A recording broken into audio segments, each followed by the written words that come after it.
BEd BSTC विवाद 11 अगस्त को खत्म हो गया, जब सुप्रीम कोर्ट ने राजस्थान हाई कोर्ट के फैसले को सही ठहराया। सुप्रीम कोर्ट ने अपने फैसले में साफ कर दिया है कि ग्रेड 3 टीचर भर्ती के लेवल 1 के लिए केवल बीएसटीसी और इसके समकक्ष डिप्लोमाधारी ही पात्र होंगे। बीएड अभ्यर्थियों को सुप्रीम कोर्ट ने लेवल 1 के लिए पात्र नहीं माना है। अब बीएड अभ्यर्थी जहां सरकार से अध्यादेश की मांग कर रहे हैं, तो वहीं बीटीसी अभ्यर्थी सुप्रीम कोर्ट के फैसले को सही मानते हुए अपनी मांगों को लेकर सुप्रीम कोर्ट का रुख करने के लिए तैयार है, जिसके चलते बीएड वर्सेस बीटीसी देखने को मिल रहा है। इधर इन सबसे पहले शुरू हुआ 69,000 शिक्षक भर्ती का मामला भी अभी तक हल नहीं हो पाया है और अब 69,000 शिक्षक अभ्यर्थियों के भविष्य पर भी खतरे के बादल मंडराने लगे हैं, जिसके चलते 69,000 सहायक शिक्षक भर्ती के अभ्यर्थियों ने भी अपना प्रदर्शन तेज कर दिया है। आरक्षण में गड़बड़ी के कारण शिक्षक भर्ती रद्द कर 3 महीने में गुणांक और श्रेणी बनाने के लखनऊ बेंच के अनुपालन 5 महीने में भी पालन नहीं हो पाए हैं, जिससे अभ्यर्थियों में नाराजगी है। उनका आरोप है कि इस भर्ती में बेसिक शिक्षा नियमावली 1981 और आरक्षण नियमावली का उल्लंघन किया गया है और ओबीसी और एससी वर्ग का आरक्षण देने में गड़बड़ी हुई है।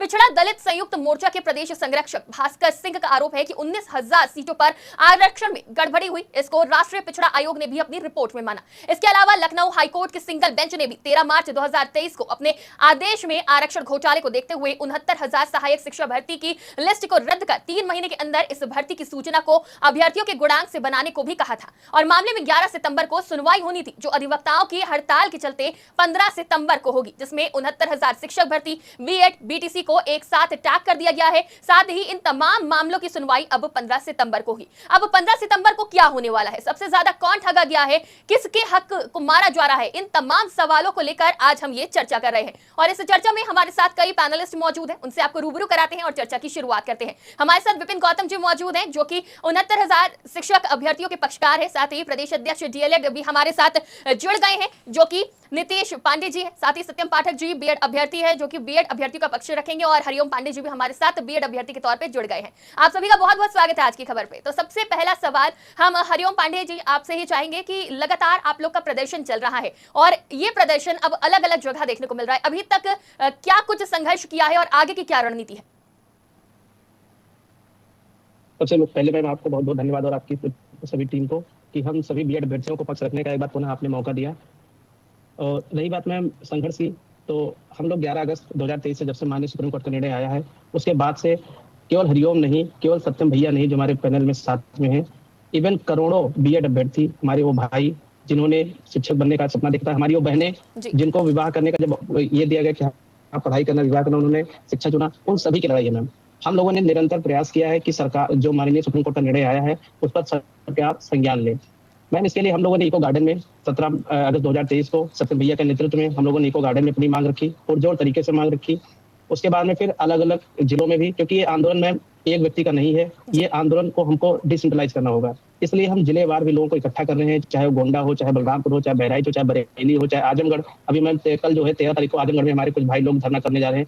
हम लोगों ने 5 तारीख को बालसुन चौराहा प्रयागराज में विशाल जो है बीएड का महापंचायत ऑर्गेनाइज किया और जिसमें हमारे देवेश भैया, सत्यम भैया सब लोग उपस्थित थे और वहां पर भी हम लोगों की एक ही मांग थी मैम।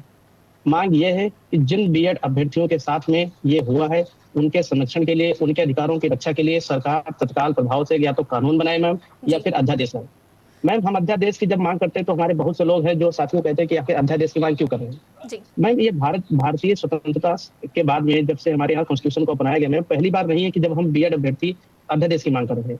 ऐसे कईयों बार मैम, अनगिनत बार हुआ है कि जब सरकार ने माननीय सुप्रीम कोर्ट के निर्णय को कानून बनाकर या फिर अध्यादेश लाकर पलटा है। अगर मैम हम ज्यादा दिन दूर न जाए तो मैम 20 दिन पहले की बात है कि माननीय सुप्रीम कोर्ट ने एक निर्णय दिया था। ये निर्णय तो मैम नवंबर 2022 का है कि जो चुनाव आयुक्त की नियुक्ति होगी उसमें सीजीआई भी पार्ट होगा, लेकिन इस मानसून सत्र में सरकार ने एक कानून, एक बिल पेश करके और उसको भी बदलने का काम किया है। तो मैम पहली बार नहीं है कि जब हम लोग लड़ रहे हैं।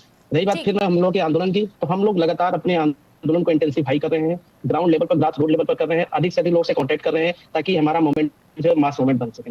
ठीक है, बीएड अभ्यर्थी तो लगातार प्रदर्शन कर रहे हैं, लेकिन बीटीसी भी अब लगातार अपने प्रदर्शन को बढ़ाने की ओर कम से कम अग्रसर नजर आ रहे हैं। और अगर बात करी जाए Nitish ji, BEd versus BTC देखने को मिल रहा है और माना जा रहा है कि अब आप लोग भी सुप्रीम कोर्ट का रुख कर सकते हैं। आखिर वजह क्या है और ये विवाद इतना क्यों बढ़ गया है? क्योंकि ये मान रहे हैं बीएड वाले कि हमको ठगा गया है, लेकिन बीटीसी वाले भी अपनी मांग रखें, तो आपकी मांगे भी हम जानना चाहेंगे, क्योंकि बीएड का पक्ष तो हमने काफी सुन लिया, बीटीसी की भी बारी है। सबसे पहले मैम सबसे पहले आपका आभार कि आपने हमारे इस मुद्दे को उठाया। तो मैं अपने बीएड के भाइयों से क्यों इतना कहूंगा कि क्या या लोकतांत्रिक देश में हम कोई भी फैसला सुप्रीम कोर्ट का आता है, हाई कोर्ट का आता है, उसके विरुद्ध जाकर कुछ नीतियां लाएंगे और जो हमारी सरकार है, हमारा सुप्रीम कोर्ट है, हर एक डिसीजन को अच्छे से क्लेरिफाई करके उस पर डिसीजन दिया जाता है। जैसा कि 2010 में जब आपको जोड़ा गया था तो कोई बीटीसी का लीडर या बीटीसी की यूनियन अध्यादेश लाने के लिए नहीं मैदान में आई, और आप जो 2018 गजट की बात करते हैं तो मैं उन भाइयों से यह कहूंगा कि हमने भी 2010 का गजट देख के बीटीसी में एडमिशन लिया था, तो हम तो उतने दिन से बीटीसी कर रहे थे, तो क्यों बीएड को 18 में जोड़ा गया? वो भी बीएड केवल और केवल इसलिए जोड़ा गया था क्योंकि क्यूएस के कमिश्नर के द्वारा उस समय पर्याप्त मात्रा में डीएलएड के शिक्षक नहीं थे, डीएलएड के प्रशिक्षण कोर्स करने वाले प्रशिक्षार्थी नहीं थे।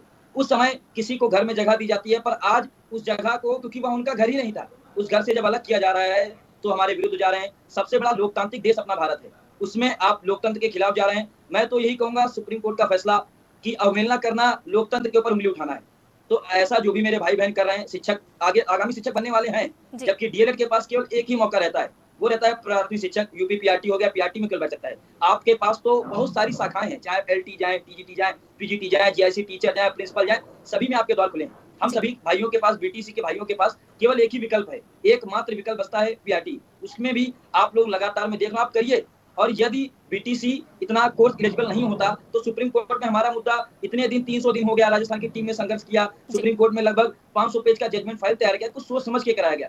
जस्टिस ढूलिया हो चाहे जस्टिस अनिरुद्ध बोस हो, उस पर एक अच्छी टीम के साथ यह फैसला हमारे बीच लाया गया।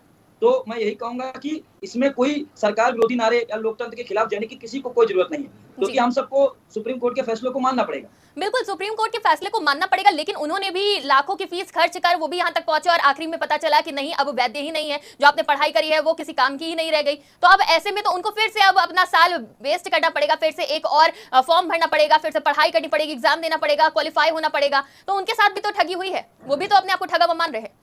उनके साथ ठगी नहीं हुई है मैम। जैसे मैं आपसे विकल्प दूंगा, जब आप एक व्यक्ति है जिसको केवल सेब खाने का अवसर दिया जा रहा है, एक व्यक्ति है जिसके सामने सेब भी है, आम भी है, पपीता भी, सारे फल रखे हैं, तो अपने आप को ऐसा क्यों महसूस कर रहा है कि उसको केवल सब सेब पे ही अधिकार है, वो केवल सेब ही खा सकता है? आपको तो मौका मिल रहा उठाने का, सेब भी उठाइए, आम भी उठाइए, हमें तो केवल एक ही अवसर मिलता है सेब उठाने का, चाहे वो सड़ा हो, चाहे गला हो, चाहे पिछले 5 साल से भर्ती ना हो, हमारे पास एक ही विकल्प है। आपकी भर्ती हमेशा आ रही है, हमारी भर्ती नहीं आ रही है। ठीक है, सत्यम जी, आप क्या कहना चाहेंगे इस मामले में, क्योंकि मान रहे हैं बीटीसी वाले कि उनके लिए तो भर्ती ही नहीं आ रही और एक ही विकल्प है, लेकिन आपके पास कई विकल्प है।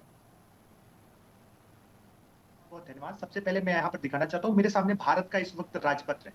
भारत के राजपत्र में बीएड को सम्मिलित कर दिया गया, तो हमने सरकार से सीधे तौर पर यह नहीं कहा था कि आप हमें ला करके सम्मिलित करिए, लेकिन सरकार ने अगर सम्मिलित किया और हमें प्राथमिक शिक्षक भर्ती के लिए योग्य माना, तो पहली चीज तो हम सरकार से मांग कर रहे हैं, सुप्रीम कोर्ट का विरोध नहीं कर रहे हैं। और दूसरी चीज, जो लोग ये तर्क देते हैं कि सुप्रीम कोर्ट के फैसले का सम्मान करना चाहिए, वही लोग दिल्ली सेवा बिल वाले मामले पे जब सरकार सुप्रीम कोर्ट के फैसले को